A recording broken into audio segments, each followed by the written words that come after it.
दोस्तों नमस्कार। उम्मीद करते हैं कि आप लोग स्वस्थ होंगे, मस्त होंगे। तो दोस्तों एक बार फिर से हमारे YouTube चैनल पर आप सभी लोगों का हार्दिक स्वागत, अभिनंदन है। तो दोस्तों अगर आप धार्मिक ग्रंथों को मानते हैं तो दोस्तों हमें उम्मीद इस वीडियो को एक अंत तक जरूर देखें। दोस्तों पुराणों में 4 युगों का वर्णन मिलता है: सतयुग, त्रेता युग, द्वापर युग और कलयुग। कलयुग को एक श्राप कहा जाता है। पर क्या आपको पता है कि पृथ्वी पर कलयुग कैसे आया? कैसे कलयुग की शुरुआत हुई? आइए हम बताते हैं आपको। दोस्तों क्या हमने कभी इस बात की ओर ध्यान दिया है कि ऐसा क्या कारण रहा होगा जिसके चलते कलयुग को धरती पर आना पड़ डा? वह ना सिर्फ आया बल्कि यहां आकर यहीं का हो गया। तो आखिर क्या रहस्य है कलयुग के धरती पर आगमन के पीछे? महान गणितज्ञ आर्यभट्ट ने अपनी पुस्तक आर्यभट्टियम में इस बात का उल्लेख किया है कि जब वह 23 वर्ष के थे तब कलयुग का वर्ष चल रहा था।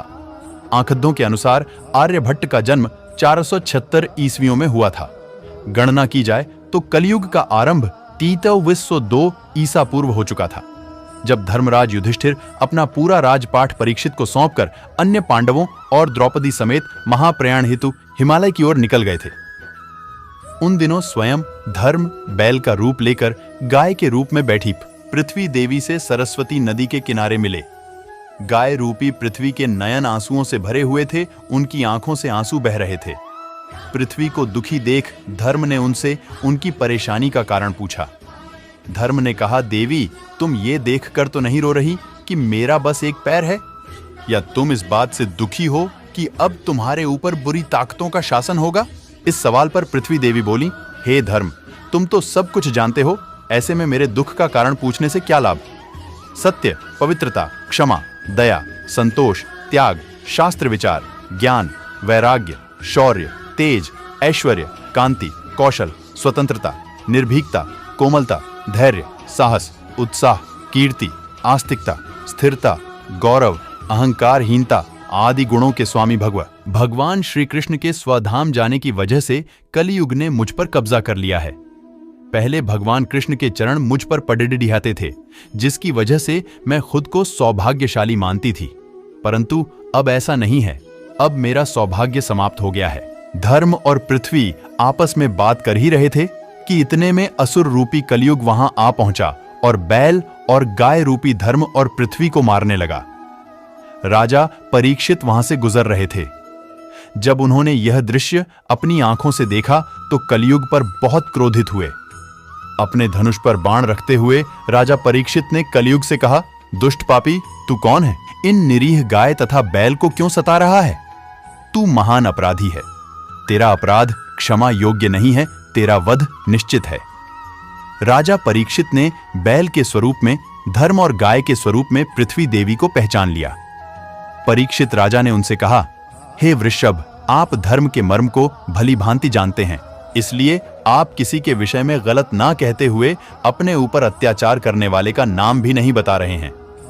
हे धर्म, सतयुग में आपके तप, पवित्रता, दया और सत्य 4 चरण थे। त्रेता में 3 चरण रह गए, द्वापर में 2 ही रह गए और अब इस दुष्ट कलयुग के कारण आपका 1 ही चरण रह गया है। पृथ्वी देवी भी इसी बात से दुखी हैं। इतना कहते ही राजा परीक्षित ने अपनी तलवार निकाली और कलयुग को मारने के लिए आगे बढ़े। राजा परीक्षित का क्रोध देखकर कलयुग कांपने लगा। कलयुग भयभीत होकर अपने राजसी वेश को उतारकर राजा परीक्षित के चरणों में गिर गया और क्षमा याचना करने लगा। राजा परीक्षित ने शरण में आए हुए कलयुग को मारना उचित न समझा और उससे कहा, कलयुग तू मेरे शरण में आ गया है, इसलिए मैं तुझे जीवन दान दे रहा हूं। किंतु अधर्म, पाप, झूठ, चोरी, कपट, दरिद्रता आदि अनेक उपद्रवों का मूल कारण केवल तू ही है। तू मेरे राज्य से अभी निकल जा और फिर कभी लौटकर मत आना। परीक्षित की बात को सुनकर कलयुग ने कहा कि पूरी पृथ्वी पर आपका निवास है। पृथ्वी पर ऐसा कोई भी स्थान नहीं है जहां आपका राज्य ना हो। ऐसे में मुझे रहने के लिए स्थान प्रदान करें। कलयुग के ये कहने पर राजा परीक्षित सोचने विचार कर कहा, झूठ, द्यूत, मद्यपान, परस्त्रीगमन और हिंसा, इन 4 स्थानों में असत्य, मद, काम और क्रोध का निवास होता है। तू इन 4 स्थानों पर रह सकता है। परंतु इस पर कलयुग बोला, हे राजन, ये 4 स्थान मेरे रहने के लिए अपर्याप्त है, अन्य जगह भी प्रदान कीजिए मुझे। इस मांग पर राजा परीक्षित ने उसे स्वर्ण के रूप में 5वां स्थान प्रदान किया। स्वर्ण रूपी स्थान मिलते ही कलियुग ने राजा परीक्षित के सोने के मुकुट में वास कर लिया। कलियुग इन स्थानों के मिल जाने से प्रत्यक्षतः तो वहां से चला गया, किंतु कुछ दूर जाने के बाद अदृश्य रूप में वापस आकर राजा परीक्षित के स्वर्ण मुकुट में निवास करने लगा। मार्कंडेय पुराण में कलियुग के दौरान शासक जनता पर मनमाने ढंग से शासन करेंगे, मनचाहे ढंग से उन पर कर थोपेंगे। शासक अपने राज्य में अध्यात्म की जगह भय का प्रसार करेंगे। वह स्वयं एक बहुत बड़ा खतरा बन जाएंगे। बद्धी संख्या में पलायन शुरू हो जाएगा। लोग सस्ते खाद्य पदार्थ और सुविधाओं की तलाश में अपने घरों को छोड़कर जाने के लिए मजबूर होंगे।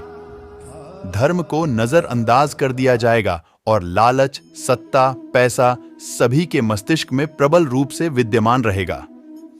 लोग बिना किसी पश्चाताप के अपराधी बनकर लोगों की हत्या करेंगे। जिंदगी की सबसे बड़ी जरूरत बन जाएगी। लोग बहुत आसानी से कसम खाएंगे और उसे तोड़ देंगे। वचनों का कोई अर्थ नहीं रह जाएगा। लोग मदिरा और अन्य नशीले पदार्थों की चपेट में आ जाएंगे। गुरुओं का सम्मान करने की परंपरा समाप्त हो जाएगी। ब्राह्मण ज्ञानी नहीं रहेंगे। क्षत्रियों का साहस खो जाएगा और वैश्य अपने व्यवसाय में ईमानदार नहीं रह जाएंगे। पाप अपने चरम पर होगा। तो दोस्तों, यह वीडियो आपको कैसी लगी? अगर वीडियो पसंद आए तो वीडियो को लाइक, शेयर, कमेंट जरूर करें। अगर हमारे चैनल पर आप आए तो चैनल को सब्सक्राइब करके बेल आइकन को प्रेस कर दें, ताकि हमारी ऐसी ही वीडियो आप तक पहुंचती रहे। हमारी पूरी वीडियो देखने के लिए बहुत बहुत धन्यवाद। जय श्री कृष्ण। आपका जीवन मंगलमय हो।